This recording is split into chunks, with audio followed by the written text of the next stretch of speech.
Hey, welcome to my first reading journal video.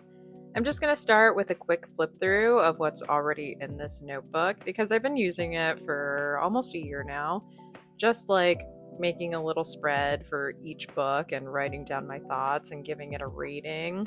I love keeping a reading journal because I don't know about you or if you can relate, but sometimes when I'm reading or like watching a movie or whatever, I'm just like along for the ride. I'm just having a good time and I'm not really thinking that much about what I'm consuming. So it's easy to forget what it was that I was reading. But if I write it down in my reading journal, then I usually can remember stuff pretty well. And I think that's valuable because what's the point of spending hours reading a book if you have no idea what happened in it, right? So I'm spending entirely too much time picking stickers out, but I'm trying to do like a mini stationery project pan. I mean, it's not that I don't use my stationery, but I'm just trying to make like a more concerted effort to actually use it all up instead of just collecting it and buying more when I want to. Not that there's anything wrong with collecting stationery, but it just stresses me out if I have like too much stuff and if I don't have a system for using it and finding it. So like I can't partake in that activity, but like you should if you want to. So the first book that I read is A Psalm for the Wild Built. And this is actually a reread because I was going through kind of a rough time and I just needed something that I knew was going to be like very comforting and hopeful. Um, and this is one of my favorite books, so I knew that I would deliver. If you haven't read anything by Becky Chambers, like I really recommend this duology. It's just so hopeful. It's like a warm hug. My cat is kind of being bad right now, and I'm just trying to ignore him because I don't want to reinforce that behavior. But if you hear desperate cries in the background, I promise you he's okay. He's just on top of the furniture and screaming to get my attention. He has two brothers, so like I really wish that they would step up and play with him, but they're napping because they're normal cats. Anyway, I thought it would be fun to do a 2-page spread for these books as a part of my Project Ban initiative, but also just because I'm feeling it right now. Sometimes I'm not really feeling it and I just want to get my thoughts down and I don't want to decorate a lot. But today I want to put some stickers down, so that's what we're doing. I had a hard time positioning this washi tape. I don't know why, but maybe it's because I'm recording. I'm not sure. I printed out these tiny book cover stickers just to use up some space on the sticker sheet that I made for my mail club. I have like an inch on both sides of like empty space, and I've been looking for ways to use that space up because sticker paper is precious and I don't want it to go to waste. But I think that this was a cute idea. The covers are really small, so I'm not sure I'll keep doing it, but they were fun to make, and I think they look nice. Okay, so let's talk about the book. It's a novella, so it's really short, but there's a lot of world building within that 150 or so pages, which is really cool. It takes place on a moon in like this futuristic post-capitalist society where the main bit of information that we know about them is that there was an awakening among like the automated robots in their factories. So when those robots gained consciousness, the humans of past basically gave them an option of like whatever they wanted to do. And the robots decided that they wanted to just go off into the wild and exist away from humanity. And basically, the humans just agreed that they could have this bit of wilderness and they would never interact again until the robots wanted to. So the story starts with sibling Dex, who is a monk and is like pretty unfulfilled with the role that they're currently playing in society, and they decide to change their vocation to tea service, which is pretty much therapy.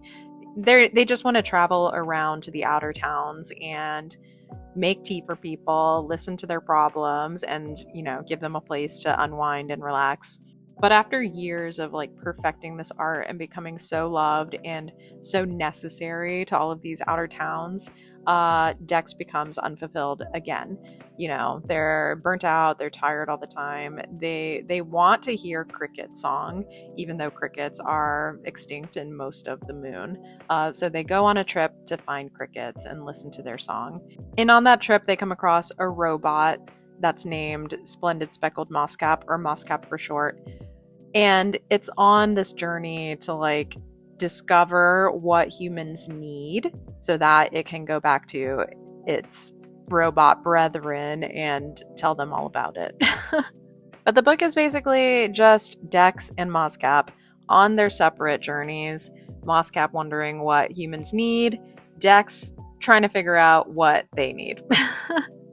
And it's just a really comforting read because it goes into like these topics of burnout and purpose, and I don't know, sometimes I just need to hear stuff like that it's okay to just be a human and not constantly be working towards, you know, a career or a purpose.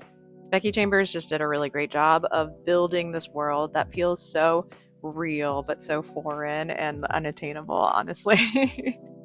So I'm just picking out some more stickers for my next book, which is Howl's Moving Castle. I love Studio Ghibli and I really enjoyed that movie, but this book is better.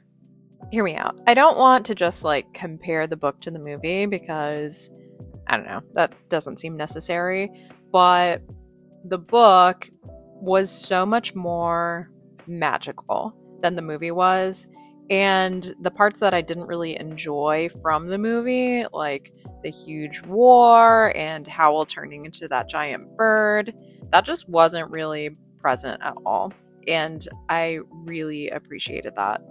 One thing that I did really enjoy from watching the movie before reading the book was that I had all of that beautiful imagery in my head. I don't normally love the way that books are portrayed in movies.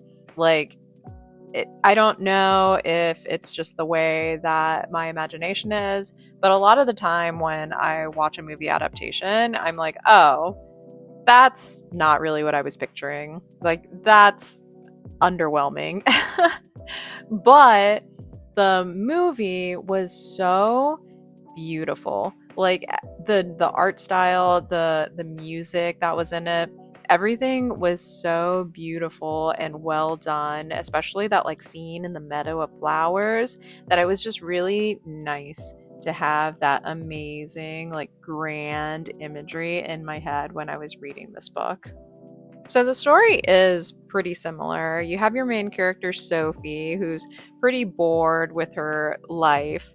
You know, she's the eldest of three and her dad died, and so she's kind of taking on the responsibility of running this hat shop, making all of these beautiful hats for other people, when she herself is kind of meek and a little boring, until she gets cursed by the Witch of the Waste and she embarks on her own journey to find her fortune now that she is an old lady.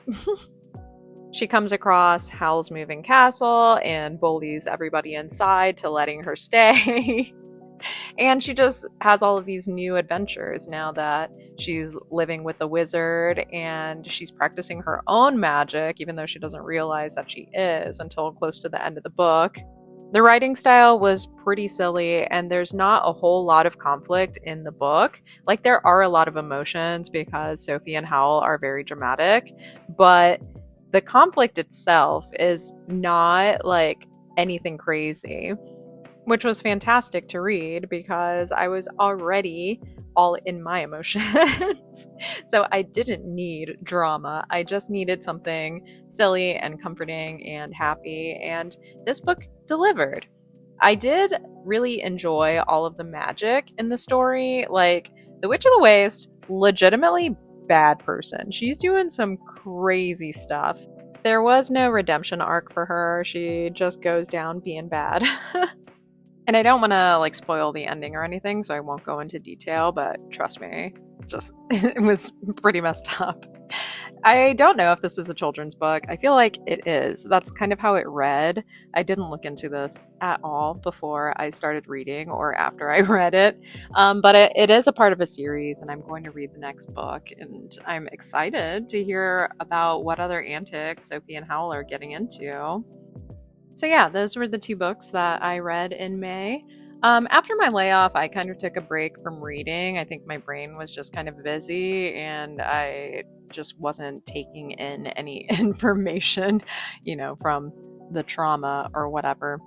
But now I'm back in it. I'm planning on reading more often. My original goal for the year was 50 books. That's a little less than one book a week. And now that I'm 2 months behind, I've got a lot of catching up to do. So I'll try to make more of these videos. Here's a little flip through of both of these spreads. I gave A Psalm for the Wild Built 5 stars, and I gave Howl's Moving Castle 4 stars. Thanks for watching. See ya.